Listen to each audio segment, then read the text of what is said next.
Hello friends, beauty's bake and cook চ্যানেলে আপনাদের সবাইকে স্বাগত জানাই। আজকে একটা টাইগার ফিশ থিম কেক আমি ডেকোরেশন করব। বাচ্চাদের ভীষণ পছন্দের একটা ক্যারেক্টার এটা। দেখুন কিভাবে আমি বানাচ্ছি। আমি কেক স্পঞ্জটা প্রথমে 3টে লেয়ারে কেটে নিচ্ছি। এইটা ছিল আমার 1 পাউন্ডের কেক। আমি টার্ন টেবিলটা ঘোরাতে ঘোরাতে আর এক হাতে নাইফ নিয়ে এটা কাটছি। দেখুন একদম সমানভাবে কেটে গেছে। আমি কিছুটা স্ট্রবেরি ক্রাশ জলে মিক্সড করে নিয়ে সেইটা দিয়ে কেকটা সোক করাচ্ছি। এতে কি হয়, কেকটা খেতে আরও বেশি ভালো লাগে। আমি কিছুটা ক্রিম নিলাম, তার সঙ্গে আমি কিছুটা ক্রাশ মিক্সড করছি। যেহেতু আমি জলে অনেকটা পরিমাণ ক্রাশ ব্যবহার করেছি, সেই জন্য ক্রিমে খুব বেশি ক্রাশ আমি দিইনি। এইভাবে কেক বানালে কেকের টেস্ট অনেক বেশি বেড়ে যায়।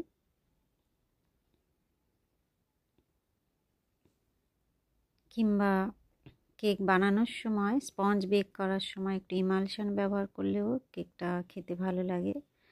তবে সব কিছু ডিপেন্ড করে আপনার বাজেটের উপরে। আমি এটা সেকেন্ড লেয়ার দিলাম, তারপরে ক্রিম দিয়ে একইভাবে ক্রাশ মিক্সড করছি। এই ক্রাশ যদি বাড়িতে বানান তাহলে সেগুলো আরও সস্তায় হয় এবং বেশি টেস্টি হয়। আমি সমানভাবে চারিপাশে লাগিয়ে নিলাম, নিয়ে এটা 3 নম্বর লেয়ার দিলাম। দিয়ে একইভাবে সুগার সিরাপ দিয়ে আমি এটা সোক করিয়ে নিচ্ছি। আমি প্রথমে এটা ক্রাম কোট করে নেব। এই ক্রাম কোটটা করে আমি 10 মিনিট ফ্রিজে রাখবো। তারপরে এর উপরে ফাইনাল লেয়ার দেব। আমি প্রতিবারেই ক্রাম কোট করে 10 মিনিট ফ্রিজে রেখে দিই, কেননা এতে ফিনিশিংটা খুব ভালো আসে। কেকের যে গুঁড়াগুলো থেকে যায় অনেক সময় ফিনিশিংয়ের সময় উপরে উঠে আসে, দেখতে ভালো লাগে না। সেক্ষেত্রে কেকটা একটু ফ্রিজে রাখলে সেট হয়ে যায়, তারপরে ফাইনাল লেয়ার দিলে দেখতে ভালো লাগে। আমি 10 মিনিট পর ফ্রিজ থেকে বার করে এর উপরে ফাইনাল লেয়ার দিচ্ছি।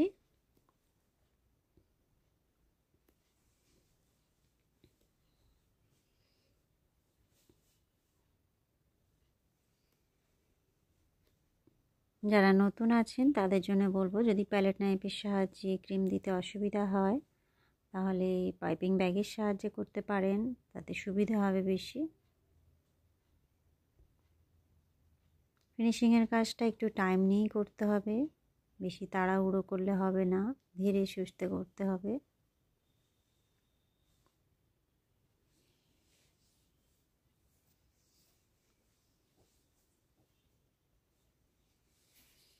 আমি সাইডে একটু ইয়েলো কালার মিক্সড করে সেটা ব্রাশের সাহায্যে লাগিয়ে নিয়েছি। আমি একটা নজেল নিয়েছি, নিয়ে টাইগারের চোখটা এঁকে নিয়েছি একটা টুথপিক দিয়ে। কিভাবে আমি শেপটা আনবো সেটা আগে প্ল্যান করে নিচ্ছি ড্রয়িং করে, তারপরে গানাশ দিয়ে এটা হাইলাইট করে নিচ্ছি। এটা আমি চকলেট গানাশ ব্যবহার করছি।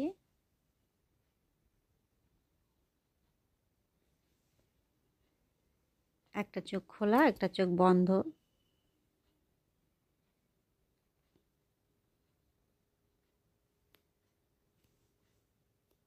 এটা হচ্ছে টাইগারের গায়ে যে ডিজাইনটা থাকে সাদা হলুদ, সেই রকমভাবে কিছুটা চেষ্টা করছি। পরে এগুলো আমি পুরোটা চকলেট দিয়ে ভরাট করে দেব। এখন জাস্ট আমি এটা ড্রয়িং করে নিচ্ছি। ক্রিমের কাজ হয়ে গেলে আবার এগুলো চকলেট দিয়ে দেব। আমি সাদা ক্রিম নিয়েছি, আর এটা একদম ছোট সাইজের স্টার নজেল, সেইটা দিয়ে আমি মুখটা বানিয়ে নিচ্ছি।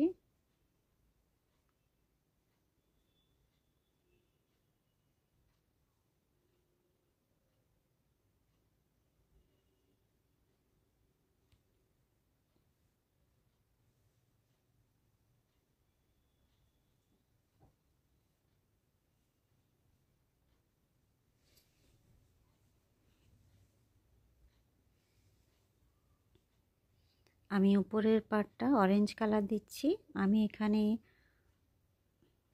8-10 ড্রপ অরেঞ্জ কালার দিয়েছি আর 2 ড্রপ ইয়েলো কালার মিক্সড করেছি, যার ফলে অরেঞ্জ কালারটা খুব ভালো লাগছে দেখতে। দেখুন একদম ব্রাইট একটা অরেঞ্জ কালার এসেছে। ছোট স্টার নজেল দিয়েই আমি করছি।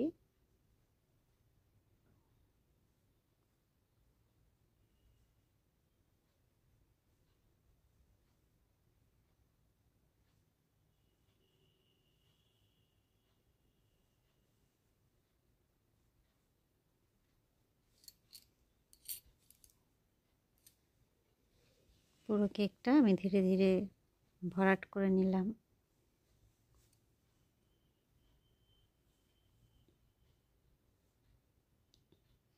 আমি এবারে চকলেট দিয়ে চোখ বানিয়ে নিচ্ছি। যেখানে যেখানে আমি আগে এঁকে রেখেছিলাম সেইগুলো ধীরে ধীরে ভরাট করে দিচ্ছি।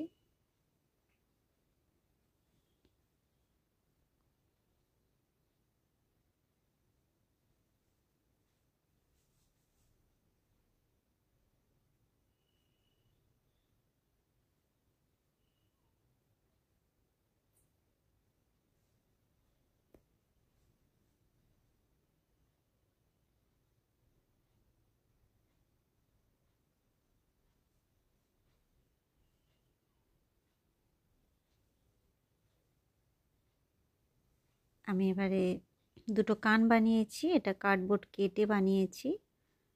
আর আমি এখানে সেলো টেপ লাগিয়ে নিয়েছি, নিয়ে তার উপরে ক্রিম দিয়ে ভরাট করে নিচ্ছি।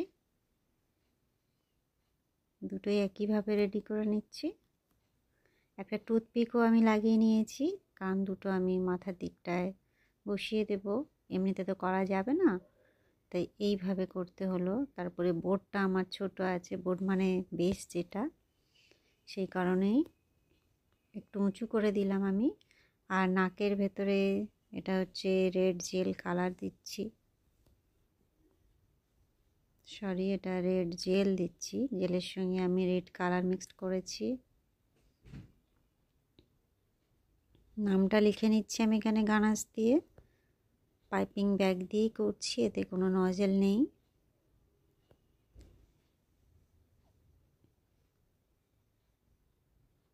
আমি একটা সুগার বল নিয়ে চোখে বসিয়ে দিলাম। দেখুন বন্ধুরা, আমি একটা বর্ডার দিয়ে নিচ্ছি, স্টার নজেল দিয়েই করছি।